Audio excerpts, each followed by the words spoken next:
Bismillahirrahmanirrahim. Assalamualaikum warahmatullahi wabarakatuh. Innal hamdalillah nahmaduhu wa nasta'inuhu wa nastaghfiruhu wa na'udzubillahi min syururi anfusina ma syajja a'malina mahyadillah fala mudhillalah wa may yudlil fala hadiyalah. Asyhadu an la ilaha illallah wa asyhadu anna Muhammadan abduhu wa rasuluh la nabiyya ba'dah. Kaum muslimin dan muslimat yang dimuliakan oleh Allah Subhanahu wa taala. Segala puji dan syukur kehadirat Allah, kita dipertemukan kembali di bulan Ramadan, dan saat ini, hari ini kita masuk ke hari ke-17 Ramadan. Semoga kita selalu mendapatkan kemuliaannya, kesabarannya, dan juga keistiqomahannya dalam menjalankan kehidupan puasa di hari-hari berikutnya. Tak lupa sholawat serta salam kepada junjungan kita Nabi besar Muhammad Sallallahu Alaihi Wasallam. Semoga kita mendapatkan syafaatnya di yaumul akhir kelak. Amin, amin ya rabbal alamin. Para pemirsa keci yang dimuliakan oleh Allah SWT, beberapa hari yang lalu saya melihat ada wawancara antara muslim dan juga orang-orang non-muslim atau kafir. Orang-orang muslim itu bertanya kepada orang muslim tersebut, sebenarnya untuk apa ya puasa? Kenapa sih kita harus menahan lapar dan juga haus sampai pagi, sampai ke maghrib nanti? Bila kita berpikir sebagai seorang manusia dan juga seorang muslim, puasa itu kenapa kita mau menderita, merela menderita selama selama 1 bulan penuh menahan dahaga dan lapar? Kita hanya mengejar satu sebenarnya. Yang kita kejar itu ialah karena di bulan Ramadan Allah mengajarkan kita terkait dengan kesabaran dan juga mengajarkan kita untuk percaya terkait dengan janji Allah Subhanahu wa taala. Janji Allah Subhanahu wa taala seperti apa? Kita berpuasa, menahan lapar dan dahaga, jawabannya itu karena memang kita menunggu dan meminta janji Allah. Dan salah satu dari janji-janji Allah itu ialah satu, bisa kita lihat di beberapa hadis-hadis pilihan tersebut. Yang pertama saya sampaikan ialah terkait dengan bagaimana janji Allah mengampuni dosa bagi orang-orang yang berpuasa atau shaimin. Seperti yang diriwayatkan oleh hadis riwayat Bukhari, an Abi Hurairah qala Rasulullah sallallahu alaihi wasallam, man shoma ramadana imanan wa ihtisaban ghufira lahu ma taqaddama min dzanbi. Rasulullah berkata, siapa saum di bulan Ramadan karena iman dan ikhlas karena Allah, pasti akan diampuni segala dosanya yang telah lalu.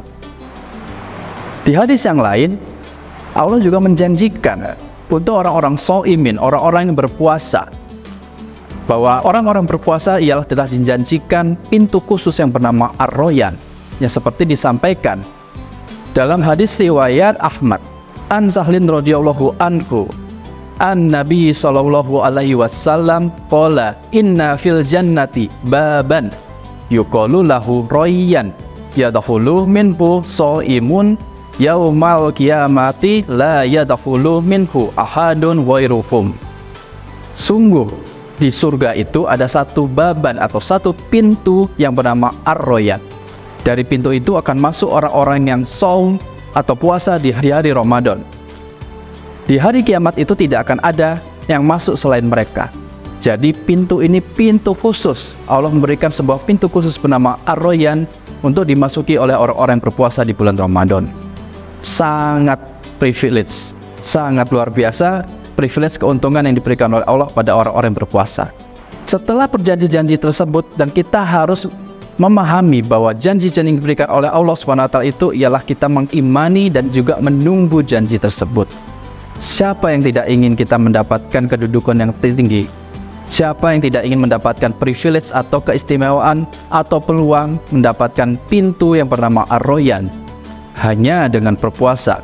Sebagaimana kita sebagai seorang muslim meyakini janji Allah menjadi suatu hal yang lumrah, karena kita memang suatu ciptaan yang memang bersifat lemah. Kita berserah diri di depan Allah SWT sebagai Sang Khalik. Maka kita meminta janji-janji Allah SWT. Ada banyak janji yang dituliskan lewat Al-Quran maupun hadis. Di antaranya ialah di surat An-Nur ayat 55 yang berbunyi, A'udzubillahi minasyaitonirrajim. Wa adallahu alladhina amanu minkum wa amilus solihati la yastakhlifannahum fil ard. Allah itu telah menjanjikan kepada orang-orang di antara kamu yang beriman dan yang mengerjakan kebajikan, maka bahwa Dia sungguh-sungguh akan menjadikan mereka berkuasa di bumi. Kaum muslimin dan muslimat yang dimuliakan oleh Allah Subhanahu wa taala, seperti yang disampaikan tadi bahwa Allah berjanji kepada kita menjadikan orang-orang yang berpuasa diberikan tempat pintu yang bernama Ar-Royan. Diberikan juga keistimewaan-keistimewaan terkait dengan dosa-dosanya diampuni. Kalau kita lihat, ada di Allah yang perlu saya sampaikan di sini ya terkait dengan era penguasa. Karena kita sebelumnya mengatakan di surat An-Nur 55 menjadikan penguasa. Penguasa seperti apa? Bila merujuk pada hadis Rasulullah, kita saat ini berada di era di mana kita berada di penguasa diktator, yaitu Mulkan Jabarian. Setelah era penguasa diktator, Rasulullah memberikan kabar gembira atau bisyarah, janji Rasulullah akan munculnya khilafah ala minhaji nubuwah. Sebagaimana dalam hadis riwayat Ahmad, takunu nubuwatun fikum masya Allah an takuna thumma yarfa'uha idza sya'a an yarfa'aha thumma takunu khilafatan ala minhaji nubuwah fatakunu masya Allah an takuna thumma yarfa'uha idza sya'a Allahu an yarfa'aha thumma takunu mulkan addon fayakunu masya Allah an yakuna thumma yarfa'uha idza sya'a an yarfa'aha thumma takunu mulkan jabariyatan fatakunu masya Allah an takuna thumma yarfa'uha idza sya'a an yarfa'aha thumma takunu khilafatan ala minhaji nubuwah thumma sakata. Kenabian itu tegak berada di tengah-tengah kalian dengan kehendak Allah, kemudian Allah mengangkatnya jika Dia berkehendak mengangkatnya. Kemudian akan terdapat fase khilafah yang mengikuti metode kenabian. Fase ini akan berlangsung dengan izin Allah. Allah akan mengangkatnya jika Allah berkehendak. Kemudian fase ini akan menjadi kerajaan yang menggigit atau adon. Kemudian berlangsunglah kerajaan ini untuk beberapa waktu dengan kehendak Allah. Kemudian Allah akan mengangkatnya dan bila Ia berkehendak. Kemudian ialah fase yang menjadi kerajaan yang diktator atau Mulkan Jabariyah. Maka berlangsunglah untuk beberapa lama yang saat ini sedang kita alami. Dengan kehendak Allah, kemudian Allah mengangkatnya. Kemudian fase ini akan menjadi fase yang terakhir yang menjadi janji Allah Subhanahu wa taala dan juga menjadi bisyar. Janji di mana akan ada fase kembali khilafah yang mengikuti metode kenabian. Khilafatan ala minhaji nubuwah. Kaum muslimin dan muslimat yang dimuliakan oleh Allah Subhanahu wa taala. Dalil-dalil yang disampaikan tadi ialah terkait bagaimana janji-janji yang diberikan oleh Allah Subhanahu wa taala. Ingat, Ramadan mengajarkan kepada kita untuk bersabar dan bisa melihat, meyakini terkait dengan janji-janji Allah. Ya tadi, untuk apa kita setelah lelah berpuasa? Karena kita memang ingin menagih janji, dalam tanda kutip, meminta janji Allah untuk memberikan kita keistimewaan dengan pintu Ar-Royan. Kita juga akan menunggu janji Allah terkait dengan penguasaannya, penguasaan terhadap seluruh yang terjadi di muka bumi. Dan kita juga lihat bahwa ada fase-fase yang akan kita tunggu, yaitu fase di mana khilafatan ala minhaji nubuwah, metode kekhilafan, metode seperti yang Nabi ajarkan. Muslim yang meyakini janji Allah pasti akan bersungguh-sungguh beramal. Bagaimana kita akan mendapatkan pintu surga bila kita tidak berpuasa?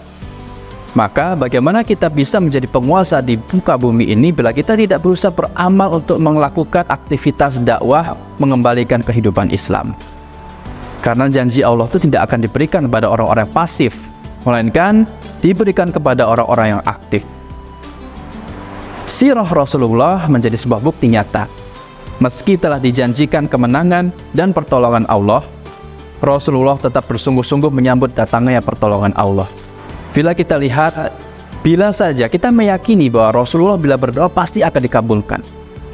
Tapi kita lihat bagaimana Rasul di bulan Ramadan juga mengikuti perang, mengikuti jihad fisabilillah.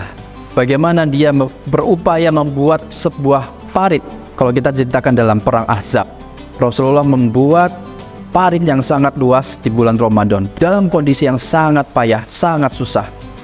Bila ingin kita ketahui bagaimana Allah menolong Rasulullah dan para sahabat itu dengan tidak menggunakan parit tersebut, Allah memberikan pertolongan dengan cara lain.